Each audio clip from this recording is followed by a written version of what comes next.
අහන්න පුළුවන් තවත් විදි තියෙනවා. ඒ කියන්නේ මේ ටයිප් එකෙන් විතරක් නෙමෙයි.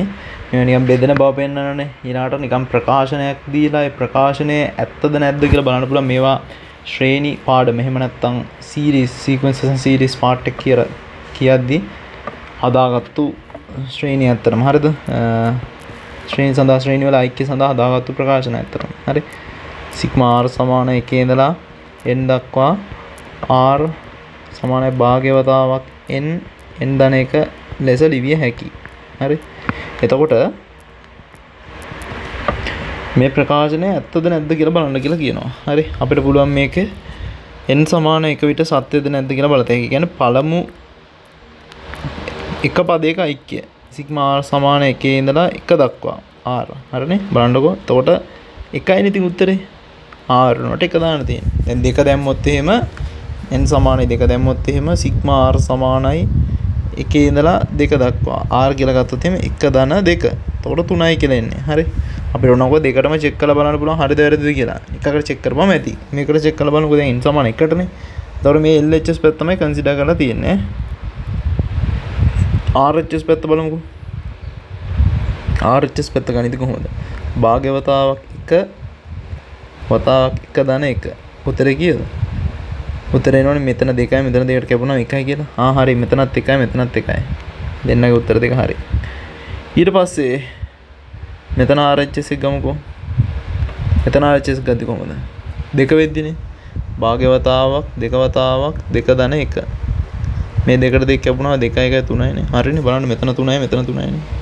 ඒක ගැටලුවක් නෑ. තමන් හදන විදිය තමයි ඒක. තමන් මොකක් හරි සංඛ්‍යාවකට එක සංඛ්‍යාවකට ඇත්තයි කියලා පෙන්වනවා නම් ඇති. හරි. සංඛ්‍යා දෙකකට ඔප්පු කිරීම අත්‍යවශ්‍ය කාරණයක් නෙමෙයි. හරි. සංඛ්‍යා දෙකකට ඔප්පු කරන්න ඕනේ නැහැ එහෙම. එතකොට ඔය ක්‍රියාවලිය කොහොම තමයි තියෙන්නේ? n සමාන 1 විට සත්‍යය කියන එක. එම නිසා n සමාන 1 විට සත්‍ය වේ. මේ පළවෙනි ආකාරය.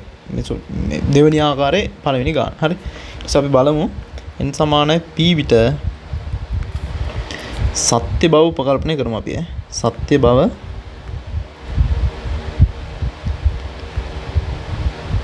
උපකල්පනය කරමු. ඒතර හයිපොතීසිස් පාර්ට් එක මේ. හරි. ෆස්ට් පාර්ට් එක නම්බර් එකට ට්‍රූද කියලා බලනවා. දෙවෙනි එක හයිපොතීසිස් එක. හයිපොතීසිස් එක ලියන්න ඕනේ සිග්මා r සමාන 1 ඉඳලා p දක්වා r සමානයි භාග්‍යවතාවක් p වතාව p ධන 1 කියලා තියෙනවා. මේක සත්‍යයි කියලා අපි ගන්නවා. හරිද? මේක ඇත්ත කියලා අපි ගන්නවා. මේක හරි ඇති කියලා උපකල්පනයක් කරන්න. ඊළඟට n සමානයි p ධන 1 විට සත්‍යද කියලා බලනවා. ඒ කියන්නේ ඇත්තටම මේ තියෙන සිග්මා r සමානයි p වෙනුවට මෙතන p ධන 1ක් වැටෙන්න ඕනේ. p ධන 1ක් වැටෙන්න නම් මේ ප්‍රකාශනයේ ඉදිරි පදය මෙන්න මෙතෙන්ට එකතු කරා නම් හරි නේද? ඒ ඉදිරි පදේ මොකද්ද කියලා අපි හොයා ගන්න ඕනේ. ඉදිරි පදේ හොයන්නේ මෙතන තියෙනවනේ මේ සාධාරණ පදේ. ඔකනේ ur එක. අපිට පුළුවන් r රිප්ලේස් කරන්න p ධන 1. මේක හැදෙන්න p ධන 1ම තමයි එන්නේ. හරිද? දෙපස්සටම p ධන 1 බැගින් එකතු කිරීමක් තමයි කරන්නේ. එකෙහි දෙපස්සටම p ධන 1 බැගින් එකතු කිරීම.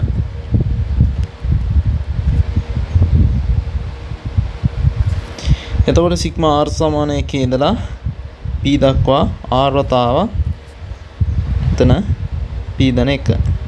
හරි.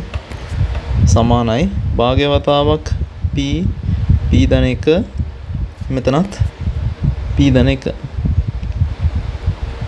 හරි.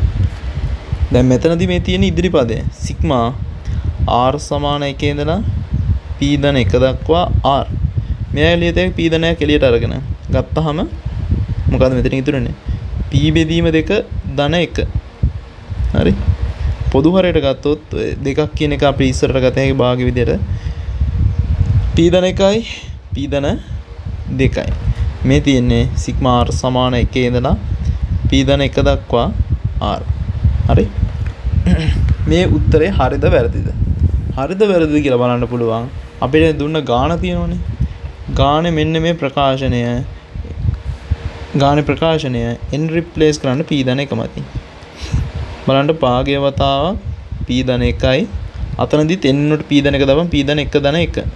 ඒ කියන්නේ p ධන 2යි කෙලින්ම. හරිනේ. ඔන්න උත්තරය ඇවිල්ලා. මේක ඇවිල්ලා තියෙනවා. හරි. ඊට පස්සේ අපි දන්න බයිල ටිකක් ලියන්න ඕනේ. මොකද්ද? ගණිත අභිනව මූලධර්මයට අනුව ඉහත ප්‍රකාශනය සත්‍ය වේ කියන එක ලියන්න. එච්චරයි තියෙන්නේ. මේ જાතිය ගානකටත්.